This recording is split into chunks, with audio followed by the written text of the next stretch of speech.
j'entends vous êtes en état d'arrestation. J'ai dit, pour de vrai, mon gars, tu peux déjà garder ta salive parce que toi et moi, on va se revoir à la cour.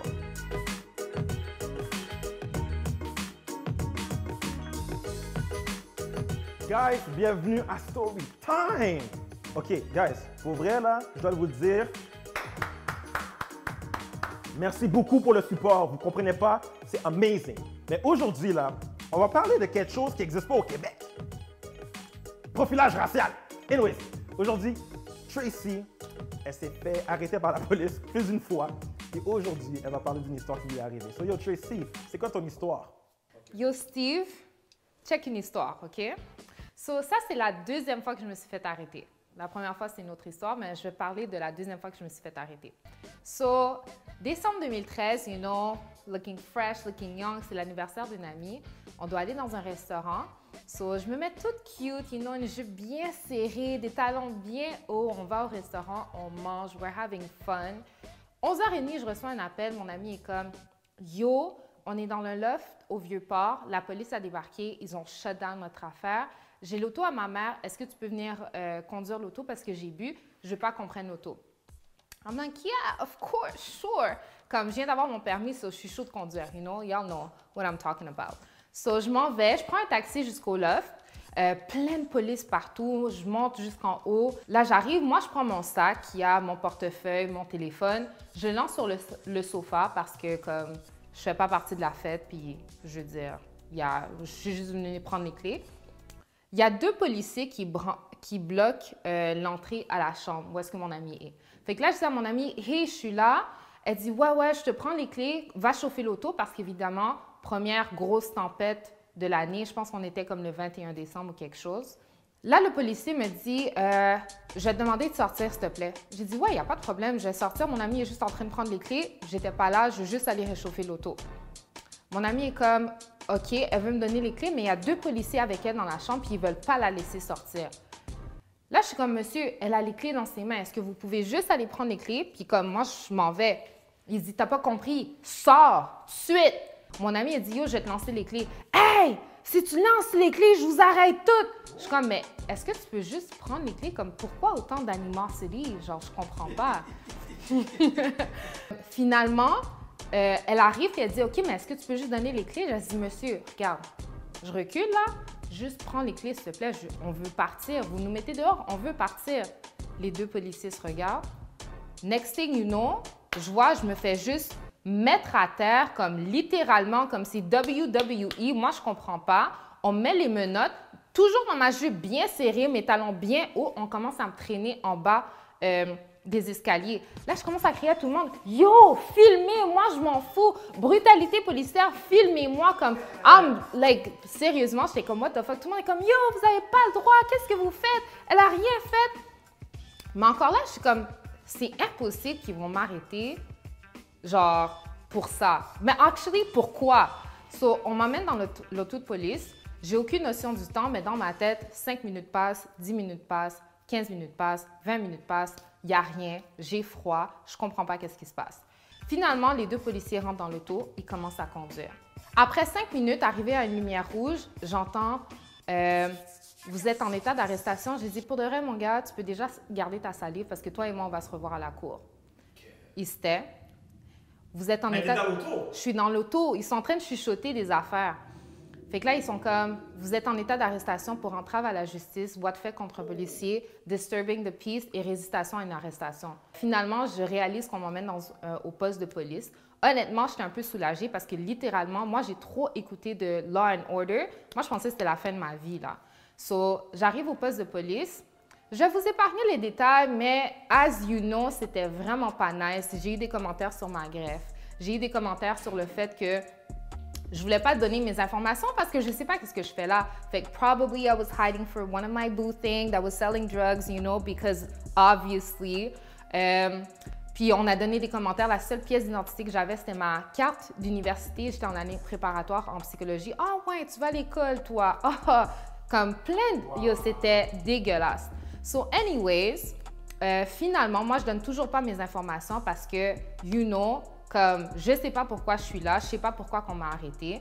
Donc, je vais pas donner mes informations. Je passe la nuit au poste de police, dans une cellule, à côté d'une fille qui était fucking drunk. Moi, j'étais juste comme, yo, qu'est-ce que je fais là? Genre un 21 décembre ou quelque chose décembre, comme dans une cellule, qu'est-ce que je vais dire à mes parents? J'habitais comme avec mon oncle, qu'est-ce que je vais dire à mon oncle? Comme, c'était fucked up. So anyways, après plusieurs heures, on me laisse finalement parler à une avocate. Puis l'avocate, je lui explique la situation. Elle me dit, tu sais quoi? Donne ton nom, ton adresse, that's it, puis on va te laisser partir. Là, je suis comme, OK, je donne mon nom, mon adresse, on me laisse partir. Je sors dehors, guys, je vous avais dit qu'il neigeait, il y avait la tempête de la vie. Je suis en jupe serrée, en talons hauts. Je commence à marcher, je trouve un hôtel. J'arrive à l'hôtel, le gars, il me regarde, puis il est comme, pourquoi la fille a un gros menton rouge, comme flamboyant, jupe serrée, talons hauts, comme qu'est-ce qu'elle fout là, genre, qu'est-ce qu'elle veut? Je suis comme, monsieur, je suis perdue, j'ai pas mes affaires, est-ce que je peux juste faire un appel? J'essaie de faire 2-3 appels, il n'y a pas d'appel. Il n'y a personne qui répond. Je demande l'heure, il est comme 4h55 du matin. All right, so là, je commence à me demander, OK, je suis où? On m'explique je suis où? Je suis comme, c'est quoi la station de métro la plus près? Parce que j'ai laissé mon sac où? Sur le sofa, dans le salon, dans le loft. On m'explique, on me dit, ouais, c'est genre 15 minutes de marche. Là, je me suis dit, soit je vais trouver un bon samaritain qui va me déposer au métro, ou je vais devoir marcher. Mais il est 5 heures du matin, gars. Il n'y a personne dans la rue dans une tempête, en décembre, dans le temps des fêtes, à Montréal, downtown. So, j'ai dû marcher dans la tempête, dans ma jupe serrée, en talons hauts. Je marche. Puis là, tout le long, je suis comme, yo, pense pas au froid. Pense pas au froid. Pense pas, ouh, il fait chaud. Comme, ouh. J'arrive dans la station de métro. Là, je suis comme, comment je vais passer? Parce que j'ai pas d'argent, j'ai pas de carte, j'ai pas rien sur moi. Le monsieur, je pense que c'était le début de son quart. Il s'en calissait. Il m'a juste laissé passer. Je suis allée au métro. Dans le temps, moi, j'habitais en banlieue. OK? Je n'étais pas une fille de Montréal. Je connaissais pas Montréal comme ça. Repentigny. Fait que là... Sur la rive nord. Fait que là, je m'en vais au métro Radisson. Puis, il n'y a pas de bus. C'est la période des fêtes. Fait qu'il n'y a pas de bus avant un autre 2-3 heures de temps. Là, je me dis, qu'est-ce que je fais? Moi, je viens de Rivière. J'appelle mes amis de Rivière. Je suis comme, je vais crash chez quelqu'un parce que, comme, qu'est-ce que je vais faire? Genre, je peux pas... Il n'y a personne qui répond à ce stade-ci. Je peux pas appeler à crédit. Il n'y a personne dans la rue. Finalement, j'appelle une amie. Ça répond. Je prends l'autobus, je m'en vais chez elle, puis pour de vrai, j'étais traumatisée, je ne savais pas quoi lui dire. Ça, j'aurais voulu que ça soit la fin de l'histoire, guys, mais c'est pas la fin de l'histoire. Cela, moi, le lendemain, toujours dans mon esprit de j'ai écouté Law and Order, il faut que je collecte des preuves contre les policiers qui m'ont arrêté injustement.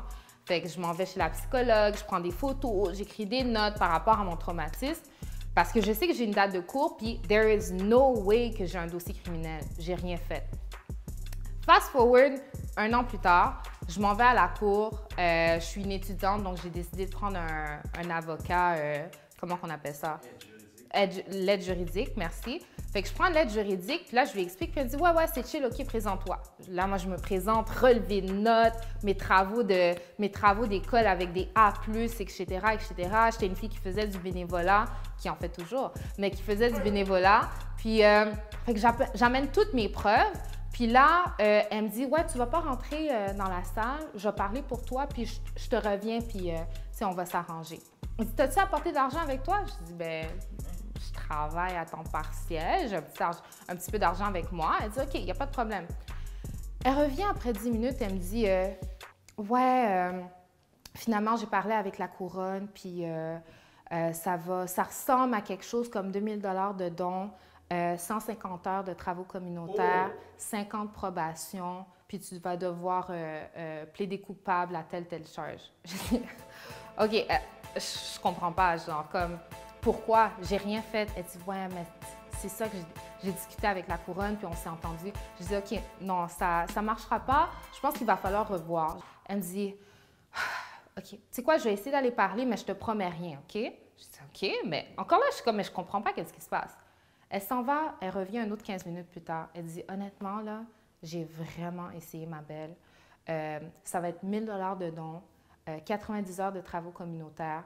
2 ans de probation, puis tu dois plaider coupable à telle charge. J'ai dit, OK, girl, I think you and I need to have a conversation. Parce que ça marche pas, là. Comme, je te dis, je ne veux pas de dossier criminel. Je ne suis pas coupable de quoi que ce soit. Puis j'ai dit, d'ailleurs, tu sais quoi? Si je sors d'ici avec un dossier criminel, j'ai une vidéo qui sort que les policiers ont utilisé une force excessive. J'ai des bleus, j'ai des dossiers de psychologues. Moi, personnellement, là, je m'en vais à TVA, LCN, toutes les chaînes que tu veux, puis je vais porter plainte. Je ne sors pas avec un dossier criminel. Elle dit, ouais, je te comprends vraiment. Laisse-moi aller parler, mais pour de vrai, c'est pas moi. J'ai vraiment tout mis sur la table. Comme, elle s'en va, elle retourne. Elle me dit, c'est beau, la couronne a accepté. Tu n'auras pas de dossier criminel. Je veux juste que tu rentres dans la cour puis que tu dises, tu es désolé. Puis tu pourras revenir dans une semaine pour payer, pour enlever ton dossier criminel, pour enlever les empreintes, etc. Je dis, il n'y a pas de problème, je mets un cry si tu veux, OK? Fait que je me rentre dans la salle, on parle, blablabla. Bla, bla. Je dis, ouais, je suis vraiment désolée de ne pas avoir écouté les policiers, whatever. Là, ils sont comme, OK, tu es une bonne citoyenne, fait qu'on va te laisser aller. Mais écoute, c'est vraiment une exception, là. On ne fait pas ça tout le temps. Yeah, sure. So là, je m'en vais, je sors et finalement, je reviens une semaine plus tard pour payer le 90 $ pour effacer mes empreintes. Après le temps, j'ai compris que, bon, c'est une absolution conditionnelle, blablabla. Bla, bla. Tout ça pour vous dire, morale de l'histoire, guys, connaissez vos droits, OK? Comme la justice n'a pas toujours raison. Puis, I'm not gonna get political, but seriously, je ne serais pas où est-ce que je serais rendue. Je ne serais pas où je suis si j'avais simplement accepté les charges qu'on m'avait données. Fait que c'est mon histoire.